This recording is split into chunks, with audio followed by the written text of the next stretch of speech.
Hello everyone, welcome back to গল্প কথা।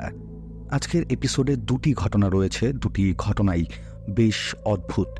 অনেকের মনেই প্রশ্ন থাকতে পারে যে পরপর কেন এপিসোড আসছে। আজকে এপিসোডটা আসার পেছনে একটাই কারণ, যেহেতু আমাদের শুক্রবার আর রবিবারের এই দুটো এপিসোডই ডিলিট করে দেওয়া হয়েছিল, সেই ঘাটতিটাকে পূরণ করার জন্যই আমাদের পরপর সোমবার আর মঙ্গলবার এপিসোড আসছে। আগের দিনের এপিসোডটা তোমরা অনেকটাই ভালোবাসা দিয়েছ। আশা করব আজকের এপিসোডটাকেও তোমরা অনেকটাই ভালোবাসা দেবে। বেশি কথা বাড়াবো না, চলে যাব ঘটনায়। আজকের যে প্রথম ঘটনাটি আছে, লিখেছে পারমিতা মণ্ডল। তিনি ঘটনাটি যেভাবে লিখেছে আমি ঘটনাটি ঠিক সেভাবেই পড়ছি।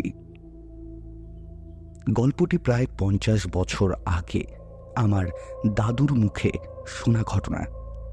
তখনকার সামাজিক ব্যবস্থা এখনকার মতো উন্নত ছিল না। রাস্তাঘাট যোগাযোগ ব্যবস্থা ভালো ছিল না। বাড়িতে বাড়িতে কারেন্ট, ইলেকট্রিক ছিল না।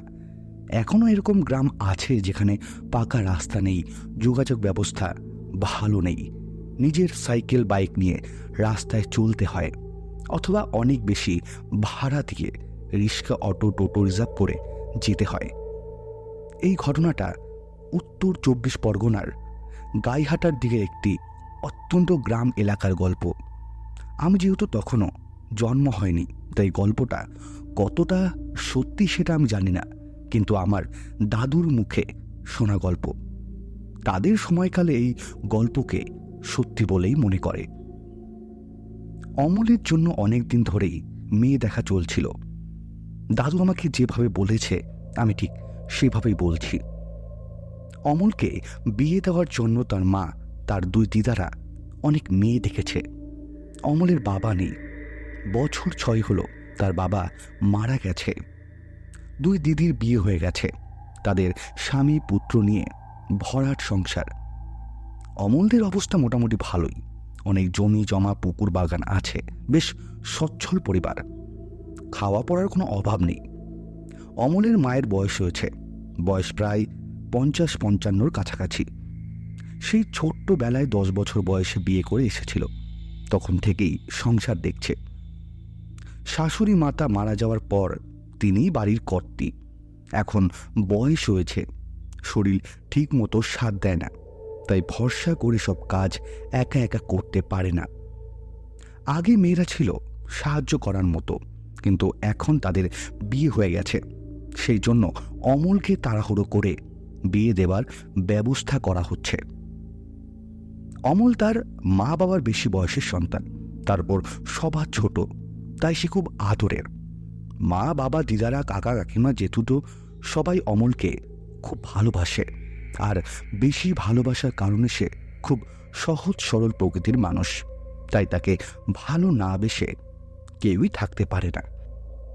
অমলকে বিয়ে দেওয়ার জন্য তার জামাইবাবুরাও যথেষ্ট উদ্যোগী। একের পর এক মেয়ে দেখেই চলেছে, কিন্তু ঠিকঠাক সবার মনোপতি হচ্ছে না। অবশেষে অমলের ছোট জামাইবাবু তার এক দূর সম্পর্কের আত্মীয় মেয়ের সঙ্গে বিয়ে ঠিক করে ফেলে। বিয়ে পাকা করার দিন দুই জামাইবাবু, অমল ও তার কাকা জেঠিরা গিয়ে বিয়ে ঠিক করে আসে। আগামী 10 দিন পর একটা ভালোর বিয়ের লগ্ন আছে, সেই লগ্নেই বিয়ে হবে অমলের। অমলের বয়স 22 বছর আর মেয়েটির বয়স সবে 15 বছর। তখনকার গ্রামের দিনে এরকমটা খুব সচরাচর ব্যাপার। খুব ফর্সা, টিকালো নাক, উঁচু ঠোঁট, কপাল, মাথায় এক ঢাল কালো রেশমি চুল, বেশ লক্ষ্মীমন্ত, শান্ত শিষ্ট মেয়ে। নামটিও খুব সুন্দর, সোনামণি তার নাম। অমলের মেয়েটিকে প্রথম দিন দেখেই ভালো লেগেছে। আজ বিয়ে পাকা কথার দিন, মেয়েটিকে দেখে ভালোবেসে ফেলে অমল। অমলের জামাইবাবুরা বিয়ের পাকা দেখার দিনই সোনামণিকে সলঙ্কার দিয়ে আশীর্বাদ করে। তেঁতুল পাতা ডিজাইনের নেকলেস, কানের দুলের সেট, বড় বড় দুটো নারকেল ফুল ডিজাইনের বালা পেয়ে সোনামুখী খুবই খুশি। সেদিন থেকে শুরু করে বিয়ের দিন পর্যন্ত সব সময় সেই সলঙ্কারগুলো পরে থাকত সোনামণি। কখনো সে গহনাগুলো কাটছাড়া করেনি। বিয়ের দিন অমল বরের সাজে সেজে গুজে গরুর গাড়িতে চেপে গেল বিয়ে করতে। তার বাড়ি থেকে তার শ্বশুর বাড়ি দূরত্ব অনেকটাই, তাই অমল ও তার জামাইবাবুরা, জ্যাঠামশাই, খুড়োমশাই, খুড়তুতো ভাই দাদারা মিলে গরুর গাড়িতে চেপে সকালে বিয়ে করার জন্য বেরিয়ে যায়। বিয়ে বাড়িতে দুপুরের দিকে পৌঁছে যায়। বিয়ের অনুষ্ঠানের আয়োজন বেশ ভালোই ছিল। বিয়ে ছিল গোধূলি লগ্নে, ওদিকে নিয়মও ছিল। এখনো অবশ্যই নিয়ম কার্যকর আছে। রাতে বিয়ে করে, খাওয়া দাওয়া সেরে সে রাতেই নতুন বউকে সঙ্গে নিয়ে রওনা দিতে হবে। বিয়েতে হইচই, আড্ডা, ইয়ার্কি সবই হলো। অমলের ছোট শালি অনেক মশকরা করল নতুন জামাইবাবুর সাথে। জুতো লুকিয়ে রেখে টাকা আদায় করেই ছাড়ল। খাওয়া দাওয়া বেশ ভালোই আয়োজন ছিল। 3 রকমের ডাল, 4 রকমের মাছ, খাসির মাংস, আরও অনেক ভালো ভালো সুস্বাদু তরকারি। বাড়িতে বিয়েন বসিয়ে বানানো কত রকমের মিষ্টি। অমলের শ্বশুরমশাইয়ের অবস্থা বেশ ভালো, তবে আগের মতো এখন আর নেই। এখন তাদের অবস্থা পরিতির দিকে। এখন ছেটে ফোটা যা আছে তাই দিয়ে বেশ চলছে। অমলের সদ্য বিবাহিত বউ খুব আদরের মেয়ে। পরপর 5 ছেলের পর একটি মেয়ে। বিয়ের সবকিছু অনুষ্ঠান আচার নিয়ম মিটে সন্ধ্যার দিকে অমল বাড়ির দিকে পা বাড়ায় তার নতুন বউকে নিয়ে। তখনও আজকের দিনের মতো এত ভালো যোগাযোগ ব্যবস্থা এবং গাড়ি ঘোড়া ছিল না, তাই গরুর গাড়ি করে বিয়ে করতে গেছিল। গরুর গাড়িতে করে বাড়ি ফিরতে প্রায় 5 ঘন্টা লেগে যাবে। একটা গরুর গাড়িতে অমল, তার বউ সোনামণি ও তার ছোট 2 খুড়তুতো শালি উঠেছে। ঘোমটার আড়ালে লাজুক লাজুক হাসি মুখে বসে আছে সোনামুখী। গরুর গাড়ি চালক একটা হেরিকেন জ্বালিয়ে দিয়েছে। সেই নরম আলোয় সোনামণিকে দেখতে স্বর্গের কোনো অপ্সরা মনে হচ্ছিল। সোনামণি মাঝে মাঝে মাথার ঘোমটা ঠিক করে নিচ্ছিল। আগে তো ঘোমটা দেওয়ার অভ্যাস ছিল না, তাই শাড়ি পরে ঘোমটা দিয়ে রাখতে অসুবিধা হচ্ছে। অমল বলল, বলছিলাম তো, এখানে তো বড় গুরুজন কেউ নেই, তোমার ঘোমটা দেওয়ার কোনো দরকার নেই। সোনামণি মিষ্টি মধুর মেয়ে, মৃদুস্বরে বলল, না ঠিক আছে, মা বলে দিয়েছে আপনাকে দেখেও ঘোমটা দিয়ে থাকতে। আপনি আমার স্বামী, আমার গুরুজন। সোনামণির মুখে আমার স্বামী কথাটা শুনতে অমলের খুব ভালো লাগলো।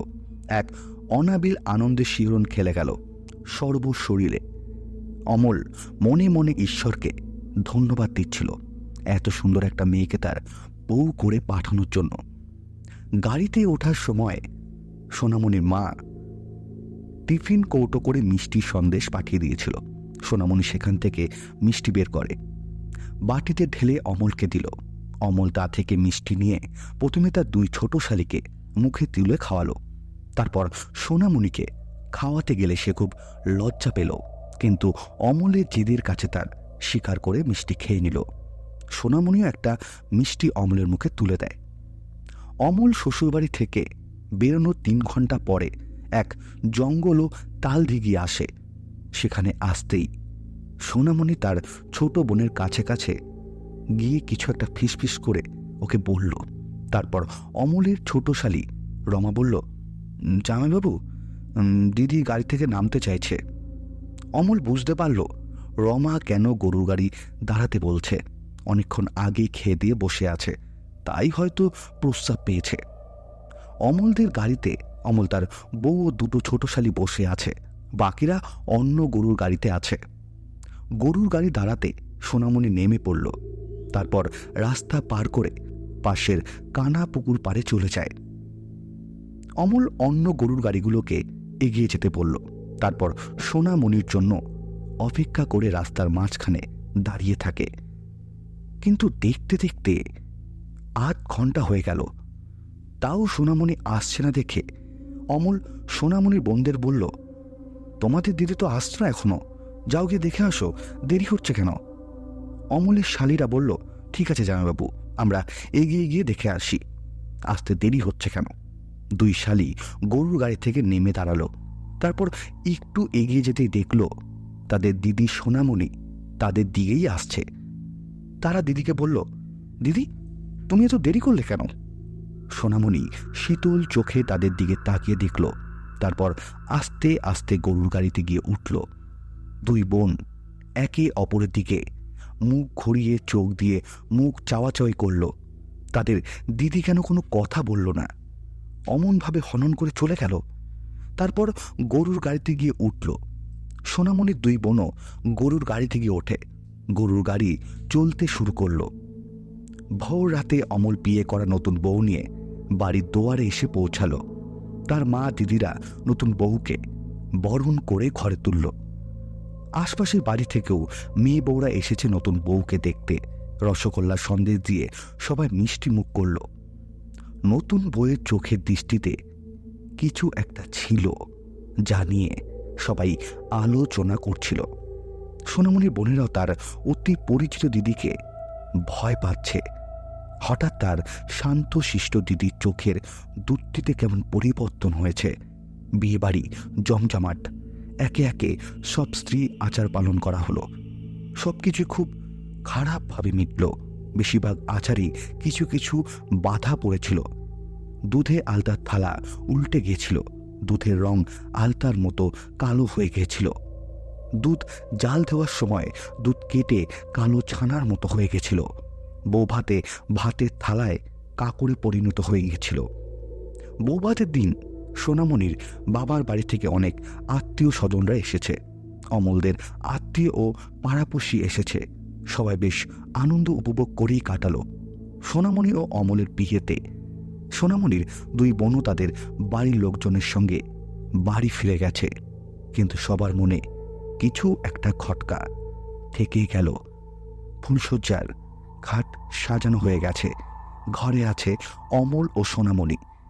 এমন সময় ঘরের দরজায় টোকা পড়ল। অমল বিরক্ত হল। এখন আবার কে এলো? কেই বা টোকা দিচ্ছে? অমল দরজা খুলতে দেখে তার ছোট দিদি হাসি মুখ করে দাঁড়িয়ে আছে।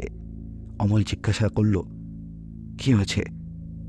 অমলের ছোট দিদি বলল, ভাই, তোদের ঘরে এই সময় আসতে চাইনি, কিন্তু মা জোর করে পাঠিয়ে দিল, তাই আমি বাধ্য হলাম আসতে। হাত বাড়িয়ে একটা গ্লাস এগিয়ে দিয়ে বলল, এই নে, এক গ্লাস দুধ, মা পাঠিয়ে দিল। মা বলল আজকের দিনে খেতে হয়। বিয়েতে যে নিয়ম রীতি পালন করা হয়, এটাও তার একটা নিয়ম। অমল দুধের গ্লাসটা হাত বাড়িয়ে নিল।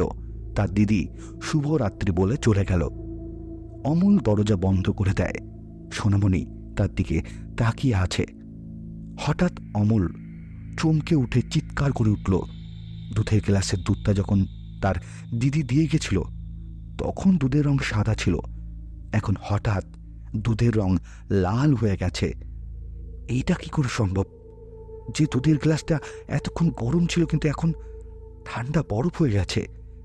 সোনামণি নাকি সুরে বলে, কি হলো?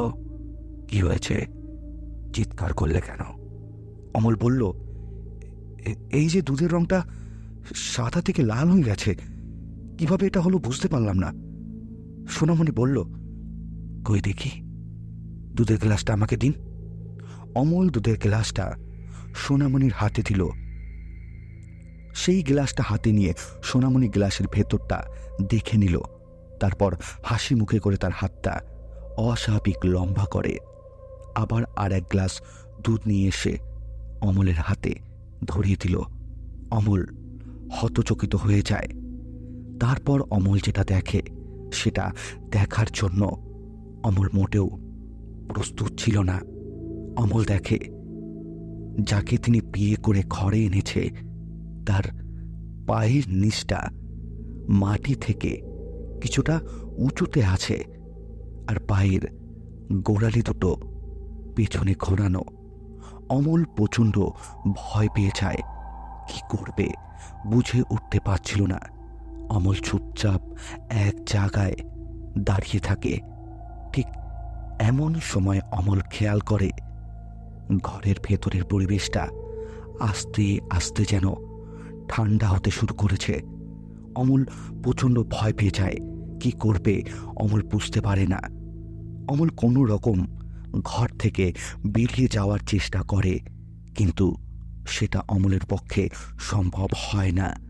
ঠিক এমন সময় নেকি গলায় কেউ বলে, ভয় পাচ্ছ? আমাকে ভয় পেও না। অমল আরও প্রচণ্ড ভয় পেয়ে যায়। তখনই হঠাৎ অমলের ঘরের দরজায় টোকা পড়ে। অমল ধরপড় করে ঘরে দরজা খোলে, দেখে তার বাড়ির লোক সবাই দাঁড়িয়ে আছে। সবাইকে অমল জিজ্ঞাসা করে যে কি হয়েছে। তখন অমলকে সবাই ঘর থেকে বাইরে নিয়ে আসে। তখন অমলকে সবাই বলে যে ওটা সোনামণি নয়, কোনো পেতনির নজর পড়েছিল তোর উপর। অমল ঘরে গিয়ে দেখে ঘরে কেউ নেই, শুধু বিয়ের সাজগুলো, কাপড়গুলো বিছানার উপরে পড়ে আছে। এরপরে যখন সোনামণির বাড়ির লোক অমলদের বাড়িতে আসে, অমলদের বাড়ির লোক সোনামণির বাড়িকে সব কিছু খুলে বলে। তারা তখন সেই গরুর গাড়ি নিয়ে সেই পুকুর পাড়ের সামনে যায় এবং পুকুর পাড়ের সামনে গিয়ে দেখে সেখানে সোনামণির দেহটা জলের ধারে পড়ে আছে, অর্ধে অবস্থায়। মনে হয় তার শরীরটাকে কেউ অর্ধেক খেয়ে নিয়েছে। এরপরে এক গুণিনের কাছে যাওয়া হয়। সেই গুণিনকে সব ঘটনা খুলে বলা হয়। সে গুণিন তখন জানায় যে কয়েক বছর আগে সেখান দিয়ে এক বিয়ে বাড়ি বর আর বউ যাচ্ছিল। হঠাৎ বাজ পড়ে হাজব্যান্ড আর ওয়াইফের মৃত্যু ঘটে। তারপর থেকেই নাকি সেখানে এমন অনেক ঘটনাই দেখা যায়। এটাই ছিল ঘটনা। ঘটনাটা কতটা সত্যি মিথ্যা সেটা আমি জানি না। আমার দাদুর মুখ থেকে আমি ঘটনাটা শুনেছিলাম প্রায় অনেক বছর আগে। আমার দাদু মারা গেছে, আজ থেকে 15 বছর হয়ে গেল। আর এই ঘটনাটা দাদু যখন অনেক ছোট, যখন দাদুর 10-11 বছর বয়স, তখন দাদুর জীবনে ঘটনাটি ঘটেছিল। অর্থাৎ আমার দাদুর নামই অমল। এটাই ছিল ঘটনা। আজকের ঘটনাটি কিন্তু বেশ অদ্ভুত ছিল। এবং তোমাদের কেমন লাগলো ঘটনাটা? সবথেকে বড় অদ্ভুত ব্যাপার, উনি যখন ঘটনাটি প্রথমে যখন লিখেছিল তখন কিন্তু উল্লেখ করেনি যে তার দাদুর নামই অমল ছিল। সেটা কিন্তু কোনোরকমভাবে তিনি উল্লেখ করেনি। ঘটনার শেষে তিনি এটা জানিয়েছে যে যে ঘটনাটা লিখেছে তার দাদুর নামই অমল ছিল। ঘটনাটা বেশ ভয়ের এবং আমরা জানি গ্রাম বাংলায় এরকম অদ্ভুত ভৌগিক ঘটনা কিন্তু অনেক ঘটে। তোমাদের সাথেও যদি এরকম কোনো ভৌতিক ঘটনা থেকে থাকে অবশ্যই কিন্তু গল্প কথায় লিখে পাঠিয়ে দাও। গল্প কথায় ঘটনা পাঠাতে হলে কী করতে হবে? ডিসক্রিপশন বক্সে একটি হোয়াটসঅ্যাপ নাম্বার দেওয়া আছে, তোমরা সেখানে আমাকে ঘটনা লিখে পাঠিয়ে দিতে পারো, অথবা তোমরা আমাকে কলিংয়ের মাধ্যমে আমাকে ঘটনা বলতে পারো। তোমাদের গলায় ঘটনা আমি সবাইকে শোনাতে চাই। চলে যাবো আজকের দ্বিতীয় ঘটনায়। আজকের দ্বিতীয় ঘটনাটাও কিন্তু বেশ অদ্ভুত। তবে দ্বিতীয় ঘটনা যাওয়ার আগে বলতে চাই, গল্প কথা কিন্তু কোনো রকম কুসংস্কারকে প্রমোট করে না। আমরা ঘটনাগুলি শুধুমাত্র এন্টারটেনমেন্ট হিসেবে বলি। আশা করব গল্প কথা পরিবারের সদস্যরাও ঘটনাগুলিকে শুধুমাত্র এন্টারটেনমেন্ট হিসেবেই গ্রহণ করবে। আজকের যে দ্বিতীয় ঘটনাটি আছে কোন্নগরের ঘটনা, এবং ঘটনাটা বেশ ভয়ের। চলে যাচ্ছি দ্বিতীয় ঘটনায়। আজকে যে দ্বিতীয় ঘটনাটি আছে লিখেছে ববি গাঙ্গুলি। তিনি ঘটনাটি যেভাবে লিখেছে আমি ঘটনাটি ঠিক সেভাবেই বলছি। ভয় ব্যাপারটা 70-এর শেষ থেকে শুরু হয়ে 90-এর শেষ অবধি বেশ জাঁকিয়ে জায়গা নিয়েছিল মনের ভেতর। কোন্নগর চরকতলায় বোধহয় স্কুল, এখন সেটা আমতলা মাঠের পেছনে। এই স্কুল ছিল আমার দাদু গোপালাকৃষ্ণ গাঙ্গুলির। এই স্কুল বাড়ি যখন তৈরি হচ্ছিল তখন নাকি ওখানে অশরীরীদের আখড়া ছিল। দুজন মিস্ত্রি থাকতো ওই স্কুলে। তারা নালিশ করেছিল দাদুর কাছে রাতে অন্য কোথাও থাকার ব্যবস্থা করতে। সারা রাত নাকি ছাদে কারা যেন পায়চারি করে, বড় পাথরের মতো কিছু গড়িয়ে নিচে পড়ে যায়। স্কুলের পেছনে ছিল বড় বড় গাছে ভরা জমাট জঙ্গল। একটা পুকুরও ছিল মাঝখানে বরাবর। দাদু তাদের অন্যত্র বন্দোবস্ত করে দিয়েছিল। পরে স্কুল চালু হয়ে করলে সে জায়গাটা ফাঁকা হয়ে যায়। এবার আসি আসল ঘটনায়। প্রায়শই সেই স্কুল খোলার পরে দেখা যেত বেঞ্চিগুলো, টেবিলগুলো অন্য অন্য জায়গায় ছড়ানো ছিটানো, কখনো পাখা চলছে। বাবা ছোট কাকাও নাকি এইসব দেখেছে। বড় জেঠু ব্যায়াম করা চেহারা, টকটকে ফর্সা লাল লাল চোখ, এইসব হতে কোনোদিনই পাত্তা দিত না। সেই জেঠু দাদুকে রাজি করিয়ে স্কুল তুলে দিয়ে ওর ওপরে বাড়ি বানালো। ওপরে জেঠুরা থাকতো নিচে ভাড়া। পেছনে জঙ্গল রয়েই গেল। সুস্থ পরিবারটা চোখের সামনে তছনছ হয়ে যেতে দেখলুম। কর্মঠ বড় মা প্যারালাইজ হয়ে বিছানায় ধরল। বড়দাও সেই একই ব্যাপার। নিচে যারা ভাড়া থাকতেন তারা মাকে বলেছিলেন শনিবার মঙ্গলবার রাতে বাড়ির পেছনে নিঃশ্বাস ফেলার শব্দ হতো সারা রাত ধরে। মনে হতো কেউ যেন নিঃশ্বাস নিচ্ছে। পুরো জায়গাটা একদিক থেকে আর একদিকে ঘুরে বেড়ায়। পেছনের পুকুরে যাওয়া জায়গা ছিল না। আমরা তবুও যেতাম দুপুরে। একদিন ছোটদার আমি গেছি ডাহুক পাখি শিকার করতে। কোনো পাখির ডাক নেই, কেমন যেন জঙ্গলটা মরে আছে। একটু হাওয়া নেই। বসে বসে ঝিমুনি এসে গেছিল।